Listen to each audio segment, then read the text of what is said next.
चिराग पासवान की आशीर्वाद यात्रा आपने देखी और अब चिराग पासवान लगातार जो है आशीर्वाद यात्रा में सम्मिलित रहेंगे।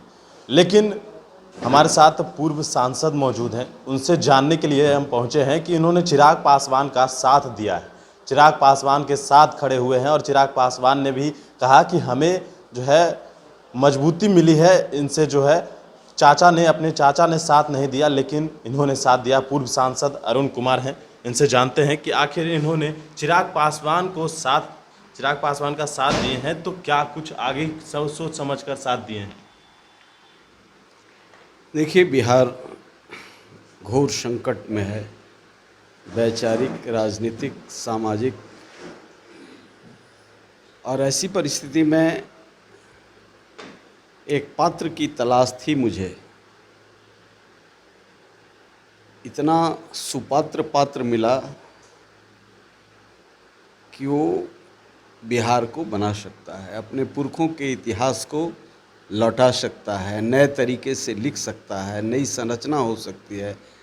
तो इसलिए मैंने साथ देने का संकल्प लिया, मन बनाया और हमारे तमाम साथी इस अभियान में साथ हैं। तो ये सवाल है कि जिस तरह से चिराग पासवान के चाचा ने उन्हें धोखा दिया है, पशुपति कुमार पारस, मंत्री बनने के लिए कहा जा रहा है कि फोन भी आ गया है उनको, क्या लगता है। सुदबुद्धि दें भगवान, वो मंत्री हो जाएं तो जो मैं बात कह रहा था वो स्पष्ट हो जाएगा कि इन लोगों को खरीदा गया है, लोभ दे करके परिवार को तोड़ा गया है। जो तोड़क मल हैं सुशासन बाबू, उनका ये अभियान रहता है, अपनी इमारत ना खड़ा करो, दूसरे की इमारत को तोड़ करके इतना छोटा कर दो कि उनकी इमारत भी दिखे। चिराग पासवान कल प्रेस कॉन्फ्रेंस के दौरान उन्होंने कहा कि तमाम जो अलग अलग घटक दल हैं बिहार में, उन्होंने रामविलास पासवान की जयंती मनाई, आपने भी मनाई, लेकिन जेडीयू ने नहीं मनाया। जॉर्ज फर्नांडिस के जन्मदिन पर भी ट्वीट तक नहीं किया, कहीं कोई बात दो शब्द नहीं कही। जब मैं मनाता हूँ तो उनकी बेचैनी बढ़ जाती है। तो बिहार के छोटे छोटे दल और छोटी छोटी जमात जो भी ये समझता है कि बिहार की प्रतिष्ठा जो रामविलास पासवान जी ने बढ़ाया, वो प्रतिष्ठा आज उनको बरकरार है, उनके बेटे को उसका लाभ मिल रहा है।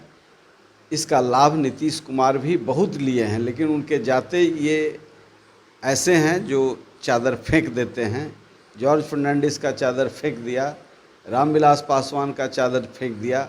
बात तो ऐसा गोल गोल करेंगे नीति का और सिद्धांत का, लेकिन इतना तिकड़म कोई नहीं जानता है और अब एक्सपोज्ड होने लगे हैं।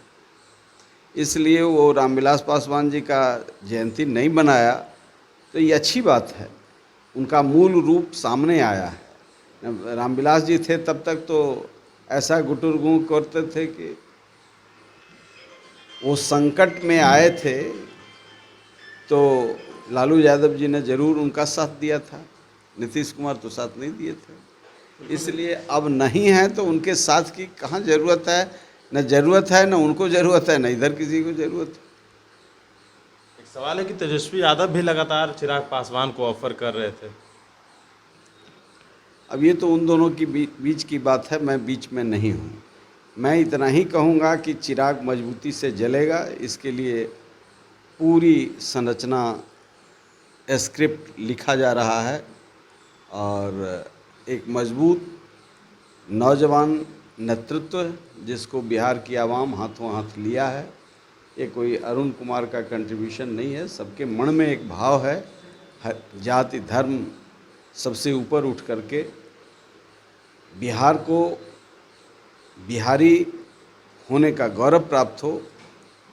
ये चिराग पासवान ने जो संकल्प लिया है, इससे बिहारीपन लोगों में जागा है और विश्वास, सबसे बड़ा विश्वास है। चूँकि विश्वास का संकट आज है, नीतीश कुमार जी सत्ता में हैं, तो घोर विश्वास का संकट है, क्योंकि जितनी बात ही बोलते हैं स्पेशल राज्य का दर्जा, तो झूठ का पुलिंदा,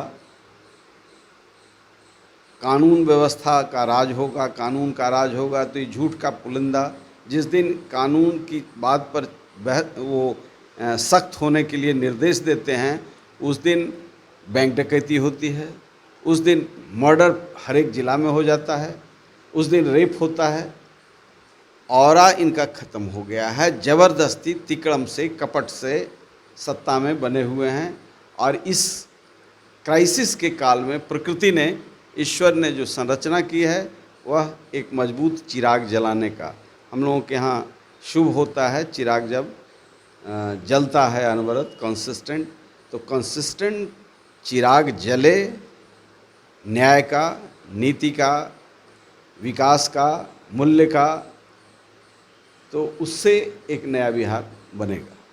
मेरा एक आखिरी सवाल होगा सर, ये जिस तरह से कहा जा रहा कि पूरा चिराग प्रकरण देखें, पांचों सांसद अलग हुए, एक दिन में ओम बिरला ने हैं जो उनको पशुपति कुमार पारस को संसदीय दल का नेता बना दिया। इन तमाम कयासों को पे आप क्या देखते हैं? एक लंबे समय से राजनीति कर रहे हैं और जिस तरह से सत्ता में है, बीजेपी है केंद्र में, क्या लगता है? एक तरफ चिराग पासवान कहते हैं कि हम प्रधानमंत्री नरेंद्र मोदी के हनुमान हैं, क्या लगता है पूरे प्रकरण में आपको क्या लगता है? ये भाजपा ने इस्तेमाल किया, लेकिन गलतफहमी है उनको कि चिराग कमज़ोर हुए हैं। चिराग कमज़ोर नहीं हुआ है, जितने उन्होंने गलत तत्वों को ताकत देने का काम किया है। सृजन घोटाला में नीतीश को बचाने का काम किया है, भागलपुर बालिका गृह कांड में सुशील मोदी, नीतीश कुमार और कई सफ़ेदपोश नेता सीधे इन्वॉल्व हैं, इनको बचाने का काम किया है। तो इन कुकृत्यों की वजह से प्रकृति ने एक संरचना की है।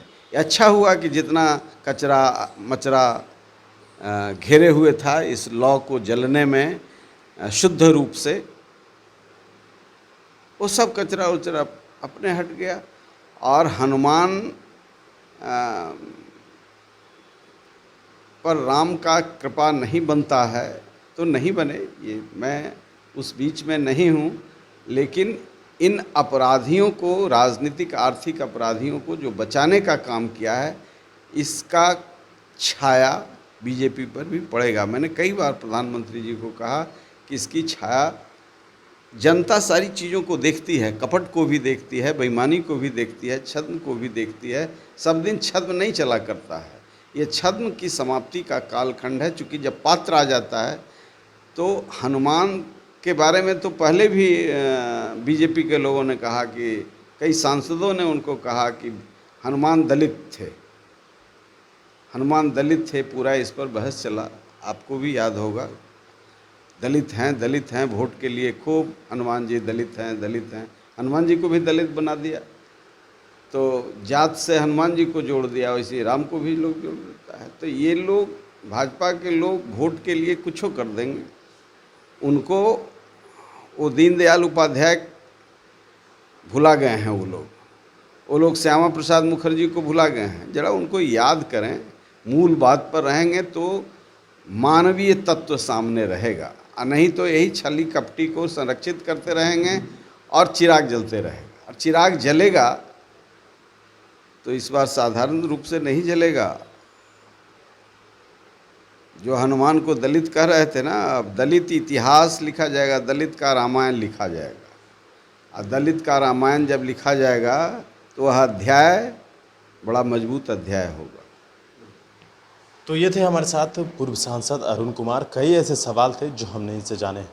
और भी अपडेट्स देंगे, बने न्यूज़ फोनेशन के साथ। नमस्कार।